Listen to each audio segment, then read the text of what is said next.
Food data કે 8 calorie મને gain થાય. એટલે લોજિક શું હોય આમાં, આપણી બોડીને છે ને 3-4 દિવસ ઓબ્ઝર્વ કરવાનું કે હું આવું ખાઉં છું મને શું થાય છે, આવું ખાઉં છું શું થાય છે, આવું હું કાઢું. 2 દિવસ ટ્રાયલ એરર કરીએ, જેમ આપણે ધંધામાં અત્યાર સુધી યુઝ કરતા આવ્યા હોઈએ કે લાઈફમાં એવું કરતા આવું નહીં તો આવું કરીએ, આવું નહીં તો આવું કરીએ. પણ છેલ્લે છે ને 5-7 દિવસ 8 દિવસમાં આપણને સિસ્ટમ ખબર પડી જાય કે મને એવું છે કે હું સાંજે ભાઈ આ વસ્તુ ખાઉં છું ને તો મને મજા નથી આવતી, તો હું આની જોડે આ નથી લેતો. ભાઈ મને ભાજી બહુ ભાવે પણ પાઉં હું વધારે ખાઉં છું તો પાઉં મારા ફેવરેટ છે, પણ હું ઓછું કરું તો હું શું કહેવાય ચોપડાની જોડે પાઉં ખાઉં, ભાખરી જોડે પાઉં, એટલે મીન ભાખરી જોડે ભાજી ખાઉં, સોરી ભાખરી જોડે ભાજી ખાઉં. એટલે આ આપણી પર્સનલ સેટઅપમાં ખબર પડી જાય. આપણી પાસે કેવું છે કે આપણે એટલા બધા ખાધા પછીના 3 કલાક આપણે આપી નહીં શકતા. છેલ્લે રાતના 3 કલાક ખાધા પછી આપવા બહુ અઘરું છે, ડાયજેસ્ટ નહીં થતા. એટલે એ લેવલે છે ને આ બધું ફેટમાં કન્વર્ટ થઈ જાય.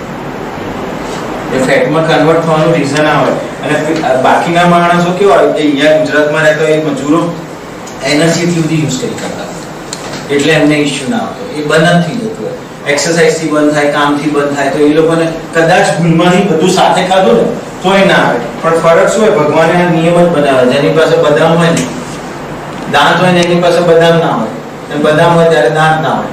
અને જે 500 કિલોની કે 50 કિલોની બોરી ઉચકે ને એ ખાઈ ના શકે. અને જે બોરી જેને ઘરે આવે ને એને ઇશ્યુ હોય કે ડાયાબિટીસ ઉપર આ બધામાં લોચો આવે, અડધી રોટલી ખાવાની. આ સાયન્સ બનાવેલું હોય લોજિકલી.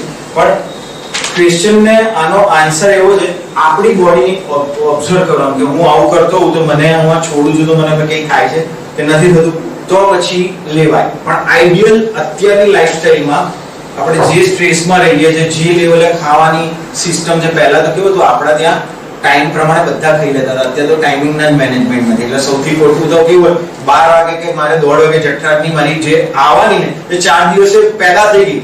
પછી પેદા થયા પછી એને તમે સ્ટરીલાઇઝ કેવી રીતે કરો છો? તમે આગે ચા પીધી એટલે રિવર્સ કેલ્ક્યુલેશન થવા, બધું બગડવાનું શરૂ થઈ ગયું બપોરથી. એટલે એ ટાઈમે આપણે ઇન્ટેક થઈ ગયો ને તો આ બધા નલિફાઈ થઈ જાય. ક્લિયર? આપણી બોડીને જોઈને કરાય. આ એકદમ સમતોલ. બહુ બધાના આદર્શ આવે છે, બહુ બધા આવે છે વેગન ડાયટ કરો, પછી તમે ઇન્ટરમીડિયેટ ફાસ્ટ ડાયટ હોય કે 16 કલાકે ખાઓ. આજે ખાવ જેમ તમારા સાયન્ટિફિકલી જૈનોના જે છે 100% ચોર્ય અને બધું પ્રૂવન છે. પણ અગેન ફોલો કરવા કરતા આ એના કરતા થોડું ઈઝી છે. એ બધા કરતા ઈઝી છે કે ભાઈ સાંજે સિંગલ વસ્તુ ખાઈ લેવાની અને 20% ખાધું, કારણ કે સાંજે જ આપણે લોડ હોય, સાંજે શાંતિ હોય. એટલે લોડ ઇટ મીન્સ કે ખાવામાં વધારે હોય, ખાવાનો લોડ વધારે હોય કે આવતું વધારે હોય, અને મેન્ટલી શાંતિ હોય. એટલે મેન્ટલી શાંતિમાં કેપ્ચર વધારે થાય અને બધું જમા થતું જાય. આના હિસાબે ફેટી થવાય, બધી ચરબી વધે ના. એટલે ફેટ છે ને 8 કેલરી આપણને ગેઇન કરાવે. એટલે ફેટમાં ઇશ્યુ એક જ હોય કે જેટલું બને ને એ એવોઇડ કરવું જોઈએ. હવે આમ તો મેં બધું બેઝિક જ સમજાવ્યું તમને. એક છે ને 11 ટિપ્સ છે જે આમાં ક્યાંક ડિટેલિંગ કોઈને પણ કશું હોય તો પૂછી લો. એ પ્રમાણે આપણે વિધાઉટ ફેટ એક જ ચમચી સુગર ના લેવાય. એટલે જેગરી લેવાય, તમે પતાસા લો કે કોકોનટ સુગર લો, બ્રાઉન સુગર લો, એ બધું હની લેવાય, મધ લેવાય. પણ આ હવે આપણે એ બધું ઓપ્શન થવાના નથી. આ એક બ્રીફ માટે હું કહું છું કે આપણા લેવલે બને ને તો પેલી ઉપર નાખતા હોય ઓછી કરી ઘણાની, નથિંગ એલ્સ. નથિંગ. સાકર એટલે પેલી એક્સ્ટ્રા લેતો એ ઓછી કરવાની. મેઇન આનો ટોપિકનો મારો મતલબ એક જ છે કે ઓવર નહીં લેવાની. એ ખાલી થોડી 2-3 સેકન્ડની એનર્જી માટે આપણને લાગે કે જેના હિસાબે આપણને એવું લાગે કે સખત એનર્જી લાગે, પણ એ અડધી કલાક આપણી આખી ઇમ્યુન સિસ્ટમ ડાઉન કરે. એટલે 11 ટિપ્સમાંથી પહેલી ટિપ્સ એવું છે કે એવોઇડ સુગર. જેટલી બને ને એટલી ઉપર તો ના જ લેવાય. 2 થી 3 કલાકની ઇમ્યુન સિસ્ટમ ડાઉન કરે. સેકન્ડ પોઈન્ટમાં એવું છે કે ઊંઘ મસ્ત આવે ને એવું કામ કરવાનું. અને ઊંઘ છે ને આઈડિયલી આપણે પીજીએન બધા માણસો માટે છે ને 6 કલાક જોઈએ. આઈડિયલી 4 કલાક ચાલી જાય, પણ આપણે 6 કલાકથી વધારે ના ઊંઘવું જોઈએ. 8 કલાકની ઊંઘ આપણે અત્યારે જે બોલાય છે બરોબર, પણ બધાના ગોલ લેવા હોય તો 8 કલાક કદાચ થોડીક વધારે પડી જાય એવું લાગે. પણ ઊંઘ ના લેતા હોય ને અને ઊંઘથી બેનિફિટ શું? ઊંઘનો બેનિફિટ બે રિલેક્સેશન, પછી બોડી રિલેક્સેશન, પછી મન શાંત થઈ જાય. બરોબર. મન તો જો કે વખતે અલગ જ હોય તો કે બોડી તો હોય સપના આવે હા એ તો પાડે મેઇન છે ને આપણી મેટાબોલિઝમ છે ને મેટાબોલિઝમ ઓલવેઝ છે ને ઊંઘમાં એક્ટિવ થાય. સૌથી હાઈ હોય મેટાબોલિઝમ ઊંઘમાં આપણી સૌથી હાઈ હોય.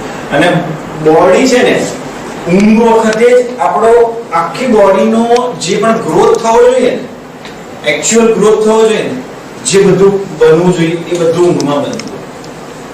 સાયન્ટિફિક રિસર્ચ આવું કહે છે કે તમે કંઈ પણ નાખો ને તો ફિઝિયોલોજીકલી અને આપણા મોટર મેટાબોલિઝમ હાઈ થાય અને જ્યારે આપણે સૂઈએ ત્યારે ઊંઘ વખતે જ આપણી બધી બોડીની એક એક વસ્તુઓ ડેવલપ થતી હોય, બધું જ વસ્તુ એક્ટિવ થતું હોય. એટલે ઊંઘ છે ને જેટલી બને ને એટલી કેવી હોય છે? ડીપ હોય.